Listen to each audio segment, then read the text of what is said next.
Part 1. Course information. First, you have some time to look at questions 1 to 5.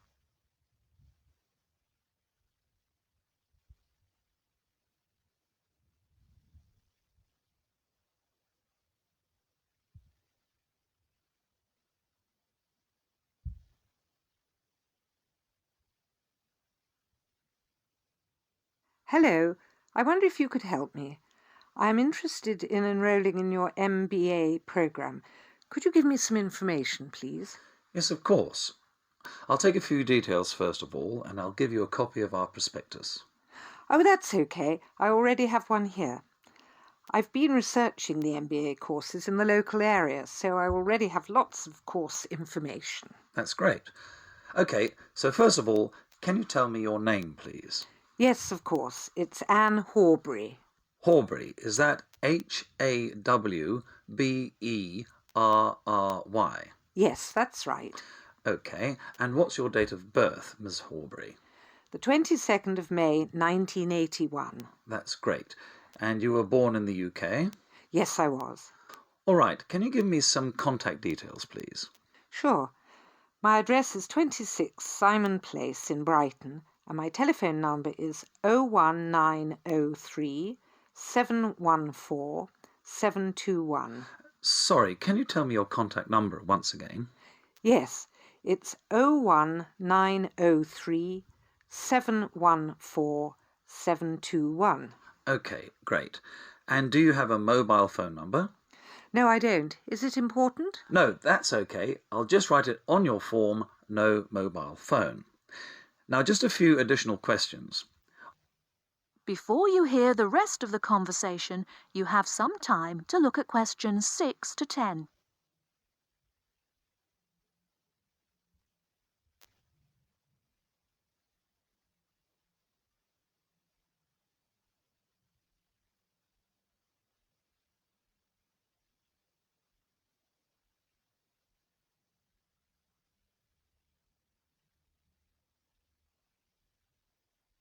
Now listen and answer questions 6 to 10.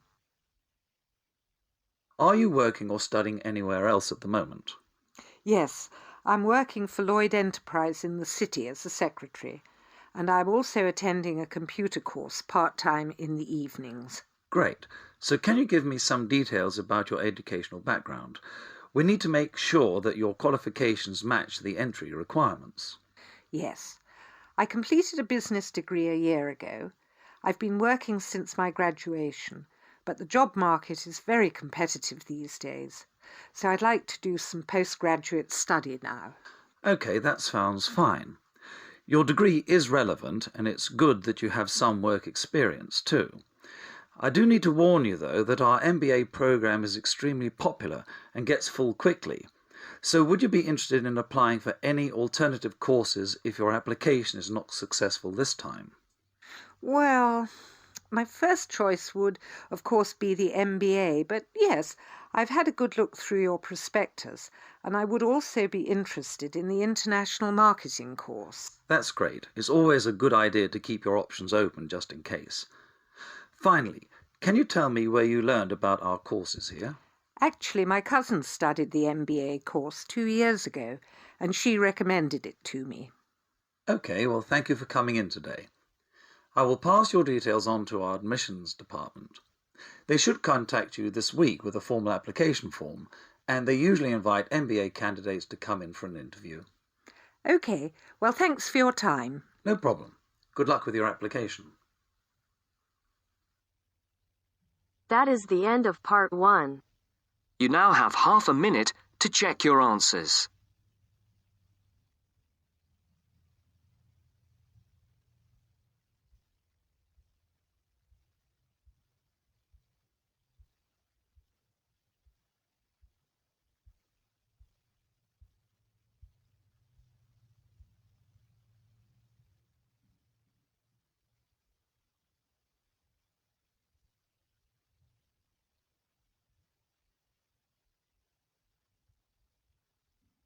Now turns to Part 2. Part 2. You are going to hear a talk given by an international student. First, You have some time to look at questions 11 to 16.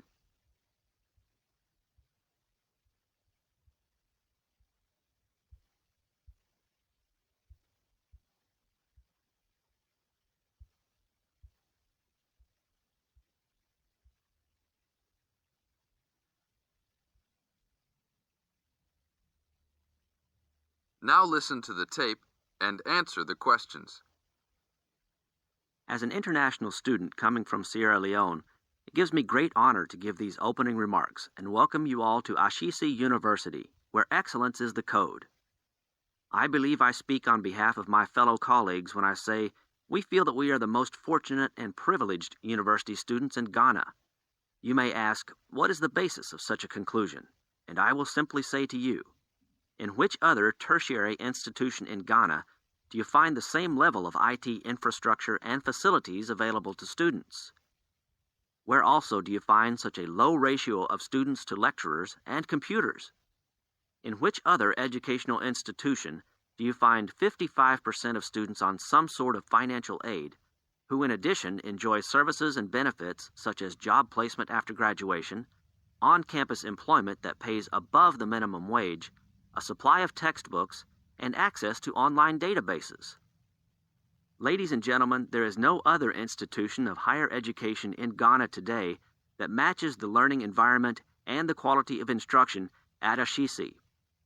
I could continue listing reasons why we students feel this way, but I only have 5 minutes for this speech. Believe me, I could go on for hours. At Ashesi, everyone is considered a leader and is treated special. Ashesi equips us with the necessary determination, strength, and belief in ourselves to be able to achieve our goals. We are being taught to think outside the box and to question and challenge our assumptions about the world we live in. This, ladies and gentlemen, is one of the benefits of a liberal arts education, which seeks to broaden our intellectual capacity.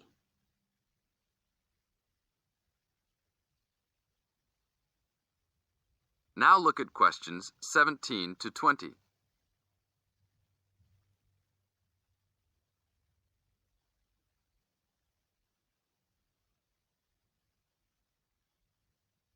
As the talk continues, answer questions 17 to 20. At Ashesi, we are also exposed to real-life situations and learn how to deal with them through a practical and vigorous academic program, as well as various seminars in which prominent leaders in their professions are invited as guests to interact and share their knowledge and experiences. Some people, even some of you in this audience, may believe that tuition at Ashesi is too high, but I say to you that the students here are unanimous in saying it is worth it. Not because we all come from well-to-do families, but because when it comes to one's education, you need to aim at getting the best from the right place. One's education defines who you are and what your perception of life and society will become. Ashesi offers us a top-quality education which meets high international standards. This is due to the strong linkages the school has established with 3 of the very best schools in the United States, namely Swarthmore College, which is ranked as the best liberal arts school in the U.S., UC Berkeley, and the University of Washington. In addition, Ashesi has recruited an excellent faculty consisting of lecturers from various countries, including Ghana, the UK, and the United States. These lecturers are among the best in their respective academic fields. I believe this is the school's greatest asset, a strong and knowledgeable team dedicated to achieving successful results from their students and who also love their job. I would like to end with a personal message. My fellow students, because we are among the most privileged in our society, we should take responsibility for our own destinies, make our parents proud, and create a legacy for those that follow us and Africa as a whole. We must give back to our society after completing school and achieving our goals in life, which I believe we all can if we properly utilize our time and take advantage of all that is offered here at Ashesi. That is the end of part 2. You now have half a minute to check your answers.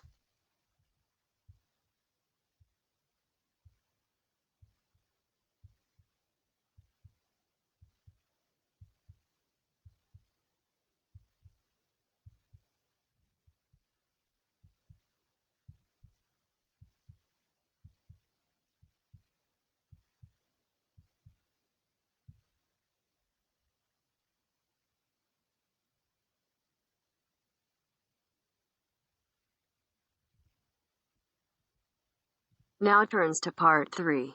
Part 3. You are going to hear a conversation between an agent and Scott. First, you have some time to look at questions 21 to 25.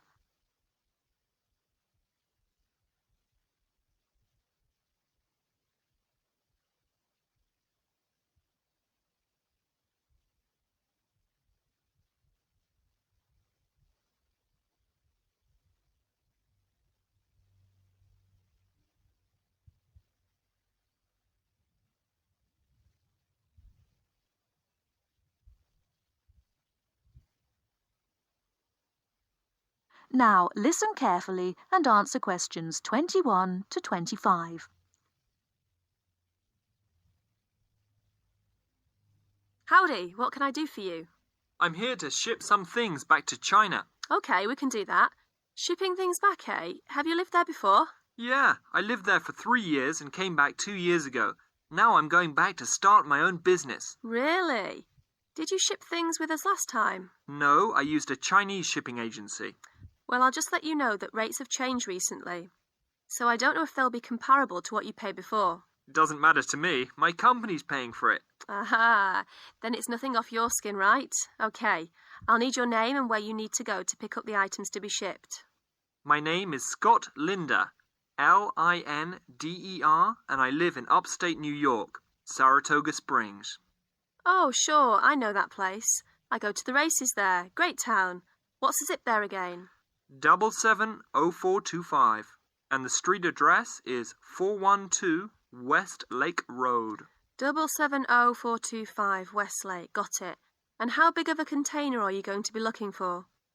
Well, I didn't have a container last time, and I don't think I'll need one this time. I think that I'll have about 6 cubic meters. We can get a subsection of a container then. How big is that? It's 2 meters wide and 3 meters long. 2 meters high, right? Yes, sir.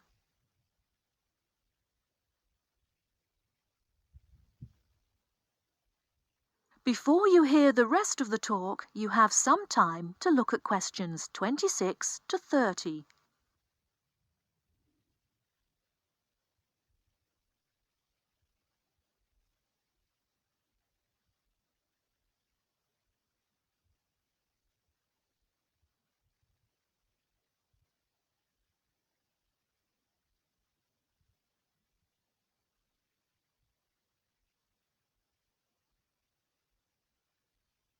Now listen and answer questions 26 to 30.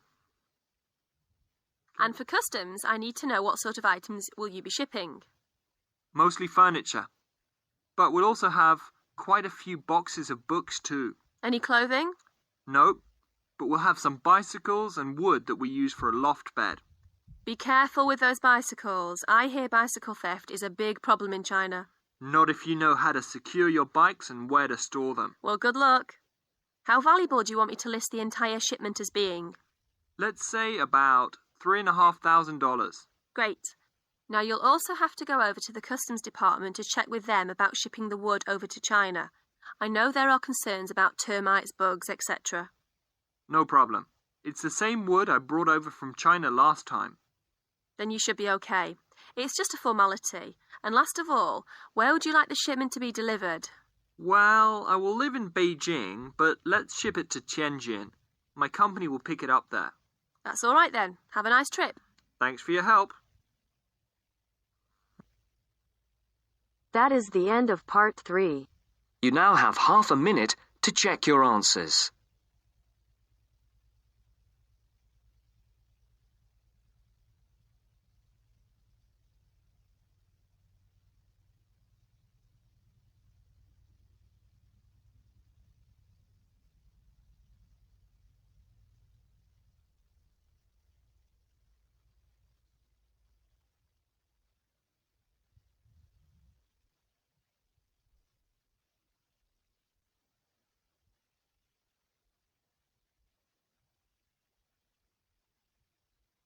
Now turns to Part 4.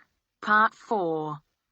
You will hear part of a lecture about a crater in Australia. First, you have some time to read questions 31 to 40.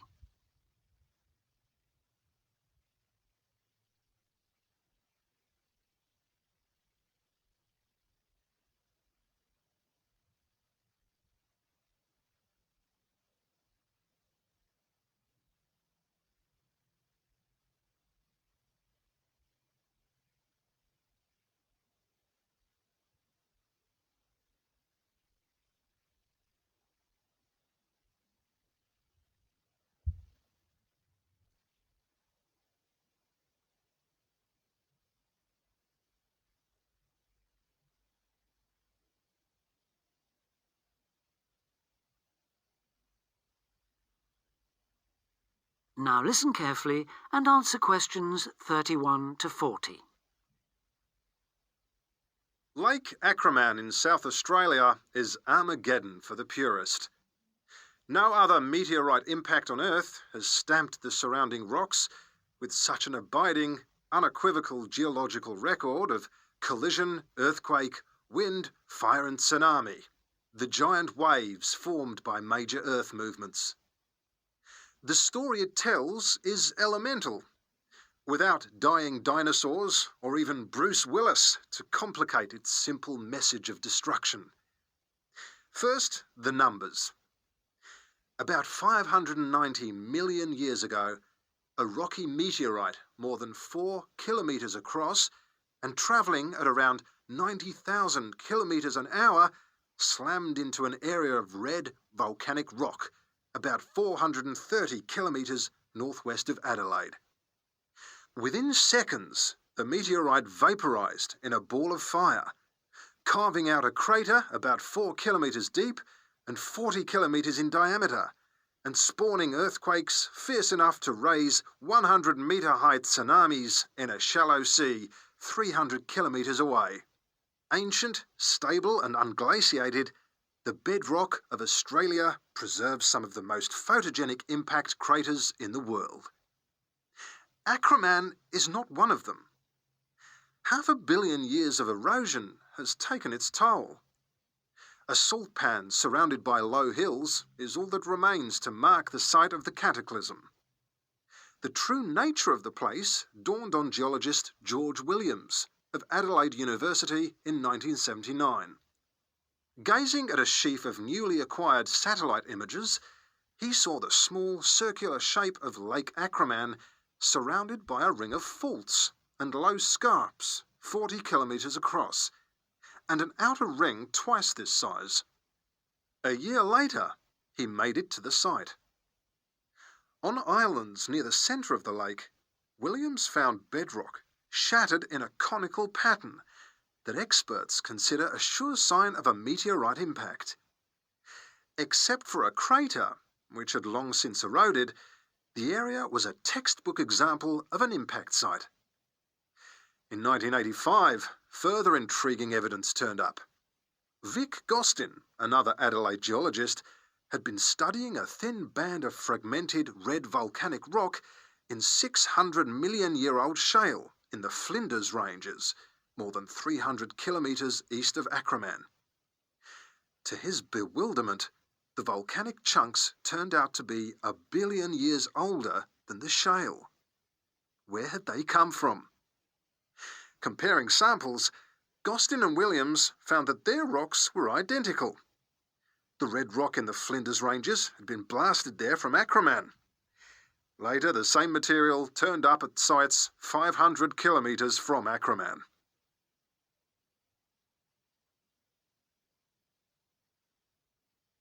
Everywhere, the bands of fragments showed the same structure. Coarse pebbles at the bottom, then a cocktail of silt and sand, then layers of increasingly fine sand distorted on top into a wavy, scalloped pattern. These layers also show, step by step, how the meteorite transformed the floor of an ancient sea hundreds of kilometres away, according to Malcolm Wallace of Melbourne University. First came the earthquake. Travelling at about 3 kilometres a second, shock waves arrived offshore within a minute or two of the collision, stirring up the water with clouds of silt as the seabed shook. Then shattered rock from the explosion arrived by air. Pebbles and boulders crashed into the water, reaching a depth of about 200 metres within a minute. One day they would become the lower band of the Flinders Rock.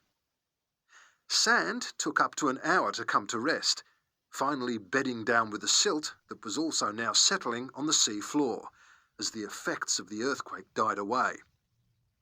This mixture would eventually form the next layer. About an hour after the meteorite's impact, huge waves rolled in, leaving the ripples on the surface that later hardened into rock. Clear as mud is not an oxymoron.